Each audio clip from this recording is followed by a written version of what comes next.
welcome back to Mama Said. Yes. Okay, so today's video is extending from my last video on Mama Said about respect, and people are racing their cars. Anyways, sorry about the noise. As I was saying, it's extending from the last video on respect, and this is more of one that will give you some peace of mind, one that will kind of uplift you a bit, you know, because while we were busy with we basically do Bible study at home. So every night at 6 we like sit down and we read like a few chapters from like a specific book that we're studying in its entirety. So we were finishing up Revelation, and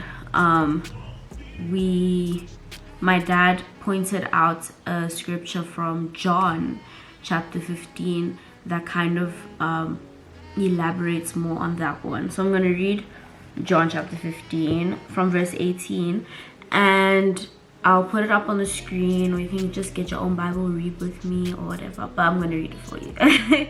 Okay. So it says, the title is the world hates the disciples. Okay, so if the world hates you, keep in mind that it hated me first. If you belonged to the world, it would love you as its own. As it is, you do not belong to the world, but I have chosen you out of the world. That is why the world hates you. Remember the words I spoke to you. No servant is greater than his master. If they persecuted me, they will persecute you also. If they obeyed my teaching, they will obey yours also.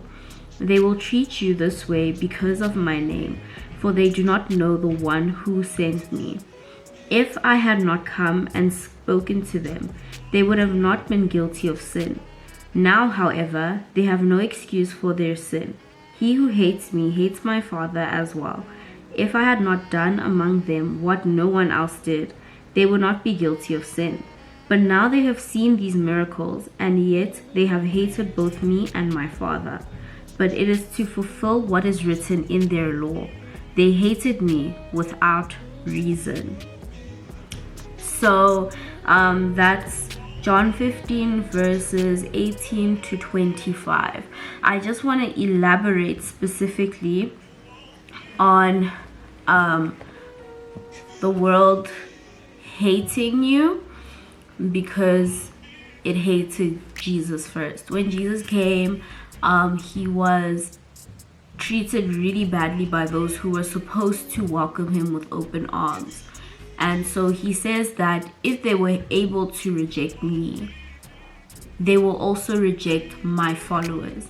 And some people don't realize that their treatment of other people just shows how they are treating Christ, because we all have the image of God and everything. And so in the context of respect others, because you're respecting other people, their views, their challenges, what they're going through, is you respecting Christ, and you in turn respecting God.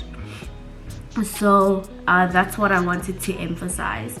Also in verse 25, they hated me without reason.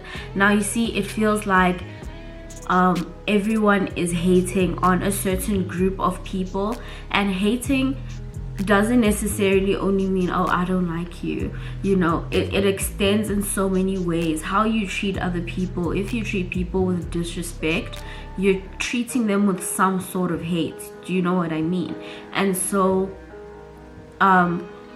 you, out of like for no reason, hating someone is as if you were back in the days of Jesus, when he came and he was hated for what? For preaching, for being a person, you know? And so for everyone who's been going through it, you know, who's been going through it in their minds, like, oh my gosh, this is such a taxing time emotionally and everything, all the Black women the BLM supporters, you know, people trying to protest against homophobia, xenophobia, all of these things. I feel like, you know, we're going through it because we are followers of Christ, and suffering is part of the thing. And, you know, just find some solace that God sees you and God remembers you, and that you're always going to have the peace with you. Accept it and allow yourself to be used as a testimony for other people who are going through it. You know, encourage other people, and just don't allow it to bring you down. Don't allow all the hate around to bring you down.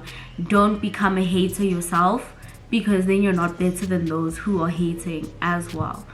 So God remembers you. God will avenge you. When it is the time, it will be the time. Just keep pushing. God gives his greatest and most difficult battles to his strongest soldiers.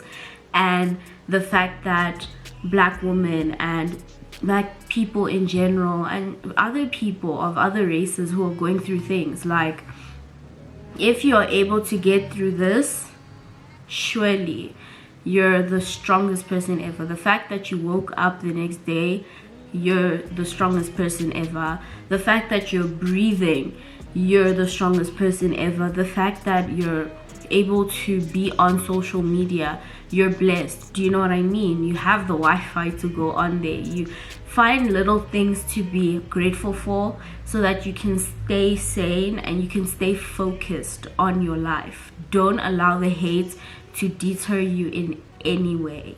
But yeah, that's all I had to say. I hope you enjoyed my little my little encouragement thing. Let me know in the comments what you think. Please like, subscribe, share, you know, click on that notification so you don't miss anything. Next week I'm doing my wash day routine, so let's see how I get this. Bye.